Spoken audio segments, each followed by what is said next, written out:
ये यहां के सपा वालों को पूछना चाहता हूं। अरे आप तो अपने आप को यदुवंशी कह रहे हो, अरे तुम काहे को यदुवंशी हो रहे?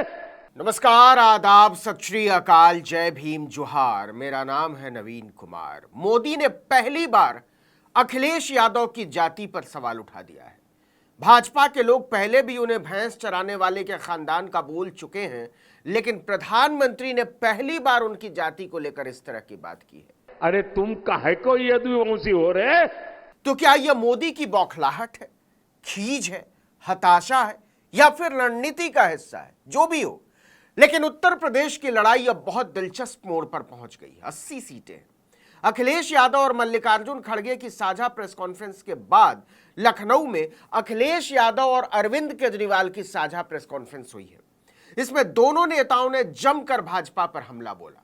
अब इत्तेफाक देखिए कि जिस समय नरेंद्र मोदी समाजवादी पार्टी के गढ़ आजमगढ़ में सपा और कांग्रेस पर हमले बोल रहे थे, ठीक उसी समय लखनऊ में अखिलेश यादव और अरविंद केजरीवाल मोदी की नीयत पर सवाल उठा रहे थे। जो गौर करने वाली बात है वो ये कि प्रेस कॉन्फ्रेंस बाकायदा समाजवादी पार्टी के ऑफिस में रखी गई थी और इसके लिए केजरीवाल खास तौर पर दिल्ली से राज्यसभा सदस्य संजय सिंह के साथ लखनऊ पहुंचे थे। इस मौके पर अरविंद केजरीवाल ने फिर से दोहराया कि मोदी अपने लिए नहीं, अमित शाह के लिए वोट मांग रहे हैं और अगर मोदी जी चुनाव जीतते हैं तो 2 महीने में ही मुख्यमंत्री योगी आदित्यनाथ को हटा दिया जाएगा। आरक्षण को खत्म कर देगी भाजपा। मोदी ने इस पर कुछ नहीं कहा, इसका मतलब योगी चुनाव के बाद हटने जा रहे हैं। तो अब अगले साल 17 सितंबर को प्रधानमंत्री मोदी जी 75 साल के होंगे। शिवराज सिंह चौहान को हटा दिया गया, वसुंधरा राजे को हटा दिया गया, डॉक्टर रमन सिंह को हटा दिया गया, देवेंद्र फडणवीस को खत्म कर दिया गया। एक ही शख्स बचे हैं जो अमित शाह जी के रास्ते का कांटा बन सकते हैं। उनका अपना बनाया हुआ रूल है और मुझे पूरी उम्मीद है कि मोदी जी का अपना बनाया हुआ रूल है और मोदी जी अपने रूल को फॉलो करेंगे। नहीं तो लोग कहेंगे कि मोदी जी ने ये रूल आडवाणी जी को हटाने के लिए बनाया था, जब अपनी बारी आई तो नहीं। तो मोदी जी इस रूल का फॉलो करेंगे। अरविंद केजरीवाल और अखिलेश यादव दोनों ने कहा कि 4 जून को इंडिया गठबंधन की सरकार बनने जा रही है, लेकिन सीटों के आकलन को लेकर दोनों नेताओं के बीच जबरदस्त अंतर देखने को मिला। अरविंद केजरीवाल ने कहा कि भाजपा को अधिकतम 220 सीटें मिलेंगी। 220 से कम सीटें इनकी आती हुई नजर आ रही हैं। आप हिसाब लगा लीजिए। मैं हरियाणा में इनकी बहुत कम हो रही हैं, दिल्ली में इनकी बहुत कम हो रही हैं, पंजाब में मुझे नहीं लगता इनकी कोई सीट आ रही है, कर्नाटक में इनकी काफी कम हो रही हैं, महाराष्ट्र में इनकी बहुत कम हो रही हैं, बंगाल में इनकी कम हो रही हैं, यूपी में इनकी कम हो रही हैं, बिहार में इनकी कम हो रही हैं, झारखंड में इनकी कम हो रही हैं। अखिलेश यादव ने भी कहा कि भाजपा की सीटें कम हो रही हैं और वह सत्ता में नहीं आ रही है, लेकिन जो अंतर उन्होंने बताया उसमें और केजरीवाल ने जो सीटें बताई उसमें बहुत अंतर है।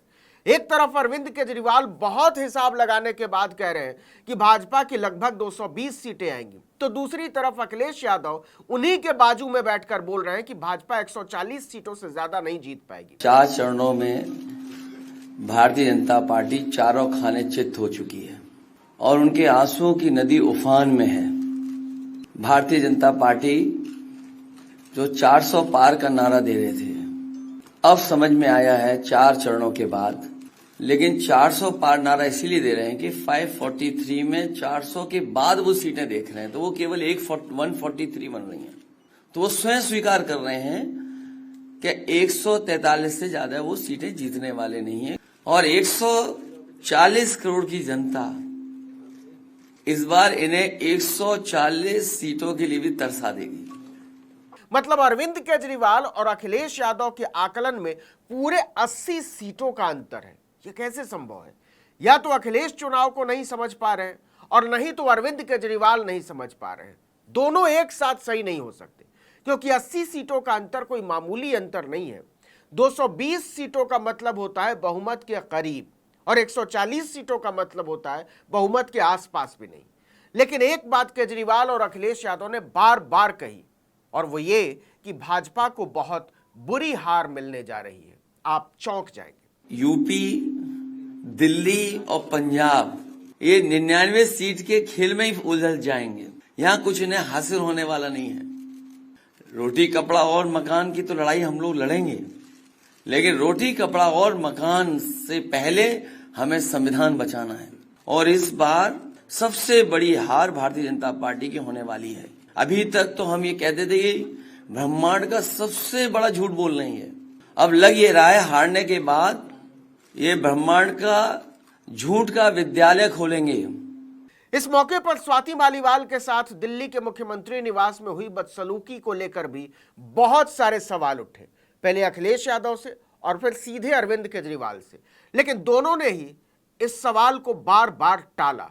लेकिन जब पत्रकारों के सवाल नहीं रुके तो राज्यसभा सदस्य संजय सिंह ने मोर्चा संभाल लिया और कहा कि भाजपा को आम आदमी पार्टी के अंदरूनी मसलों को छोड़कर देश को यह बताना चाहिए कि पीएम मोदी मणिपुर से लेकर प्रज्वल रेवन्ना और पहलवान बेटियों तक पर खामोश क्यों रहे। मणिपुर के अंदर एक कारगिल योद्धा की पत्नी को निर्वस्त्र करके घुमाया गया। हजारों महिलाओं के साथ प्रज्वल रेवन्ना ने बलात्कार किया, दरिंदगी की, मां की उम्र की महिलाओं के साथ। प्रधानमंत्री कहते हैं ये भारत को मजबूती देगा, इसी को वोट देना। पहलवान बेटियां जब जंतर मंतर पे लड़ रही थीं न्याय मांगने के लिए, तो यही स्वाति मालीवाल जो महिला आयोग की अध्यक्ष थीं, रात में उनके समर्थन में गई थी, पुलिस के लोगों ने घसीट के मारा था। अब देखिए कि जब लखनऊ में केजरीवाल और अखिलेश यादव ने भाजपा को लपेट रखा था, तो मोदी ने आजमगढ़ में सपा और कांग्रेस को लपेट रखा था। उन्होंने कहा कि सपा और कांग्रेस दोनों एक ही हैं, दोनों से सावधान रहने की जरूरत है। सपा कांग्रेस दल दो है, लेकिन दुकान एक ही है। ये झूठ का सामान बेचते हैं, ये तुष्टीकरण का, परिवारवाद का और भ्रष्टाचार का सामान बेचते हैं। अब ये लोग तुष्टीकरण की ट्रिपल डोज लेकर आए हैं। इसके बाद नरेंद्र मोदी अखिलेश यादव पर सीधे उनकी जातीय पहचान को लेकर बरस पड़ते हैं और कांग्रेस के साथ उनकी नजदीकियों को लेकर आक्रामक हो उठते हैं। ये यहां के सपा वालों को पूछना चाहता हूं, अरे आप तो अपने आप को यदुवंशी कह रहे हो, अरे तुम काहे को यदुवंशी हो रहे? जिसके साथ बैठते हो राम मंदिर को गालियां देने का मिशन ही चला रखा है। इसके बाद से उत्तर प्रदेश में हलचल मची हुई। मोदी ने पेपर लीक पर भी जनता को जोरदार भाषण पिलाया, जबकि एक दिन पहले ही कानपुर में सीयूईटी का पेपर फिर से लीक होने की शिकायत करते हुए छात्रों ने जबरदस्त हंगामा किया था। पेपर लीक माफिया के खिलाफ सख्त कानून की मोदी सरकार ने बनाया है। ये हमारी सरकार है जो हर जिले में मेडिकल कॉलेज बना रही है। छात्रों ने पूछा है कि मोदी जी आप रहते कहां हैं? इसी देश में ना, तो फिर आपका आईटी सेल आपको ठीक से ब्रीफिंग नहीं दे रहा है। 15 मई को ही कानपुर में Maharana Pratap group of college में सीयूईटी की परीक्षा में पेपर लीक करने का आरोप लगाकर परीक्षार्थियों ने जोरदार हंगामा किया। उनका आरोप था कि परीक्षा खत्म होने के बाद भी कुछ कमरों में एंट्रेंस एग्जाम देने आए परीक्षार्थियों को रोककर उनका पेपर सॉल्व कराया जा रहा है। इससे गुस्साए सैकड़ों छात्रों ने कॉलेज में हंगामा मचा दिया था। बवाल करने के साथ छात्रों ने तोड़फोड़ भी की थी। पेपर लीक से नाराज छात्र चिल्ला रहे थे कि मोदी है तो मुमकिन है। इस वीडियो में इतना ही, लेकिन अगर आपने आर्टिकल 19 इंडिया को अब तक सब्सक्राइब नहीं किया है तो फौरन कीजिए, बेल आइकॉन दबाइए, घंटी जैसी आकृति लाइक कीजिए और कमेंट करके बताइए हमारा वीडियो आपको कैसा लगा। YouTube पर देख रहे हैं तो हमारे चैनल को सब्सक्राइब जरूर कीजिए, हमारे ट्विटर हैंडल को फॉलो जरूर कीजिए। आर्टिकल 19 _ इंडिया है और मेरा ट्विटर हैंडल है नवीन जर्नलिस्ट। नमस्कार।